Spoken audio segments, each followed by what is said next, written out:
Hey guys, Tech Flash here. So the device that we have today is also again an exclusive one, and this is the Infinix Zero X, which has been anticipated by a lot of people. This phone normally falls under the higher mid-range, and honestly speaking, this has one of the best prices for the features that it has. If you're looking to buy this phone, this will cost you around $200 or so. Now, the first thing that I noticed was the display. The Infinix Zero X has an AMOLED display, and the amazing thing about that is that because of the fact that it is an AMOLED, you also get an in-display fingerprint scanner all under $200, but it doesn't just end there. This phone also rocks 120 fast refresh rate display, which is insane for the amount of money that you're paying. So let that sink in for a bit, because you cannot really find a phone this cheap with these features. Also, another amazing thing that I noted is that if you go under the settings, you will be able to see the type of processor that you get, which is MediaTek's Helio G95, and that is a gaming chip. And on top of that, you also get a dedicated GPU with this chip, which will allow you to play amazing games without any lag in the graphics. Furthermore, this phone is also paired with 8 gigs of RAM. Now, if we look at the camera, Infinix didn't take any shortcuts there either. When it comes to that, the phone has a 108 megapixel main camera. Alongside with that, you have a 5 times optical zoom camera. And furthermore, this can zoom up to 60 times with the digital zoom. And finally, you also get a wide angle camera in the phone as well.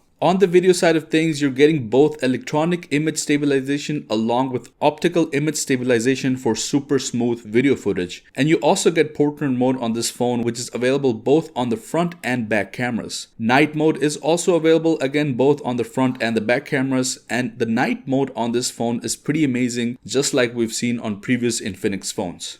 Other than that, on the bottom of the phone, we have a USB-C type port and an audio jack, and you can actually get up to 45 watts of fast charging. Furthermore, the back of this phone is also made up of glass. And guys, that was just a quick first impressions video of the Infinix Zero X, and honestly, I think this is one of the most worth it phones out there considering the specs that you get at the cost. And not only that, Infinix greatly improved on the UI this time, so we were not able to find any bloatware on this phone, which is a great thing in my opinion, and a step further into the cheaper mid-range phones.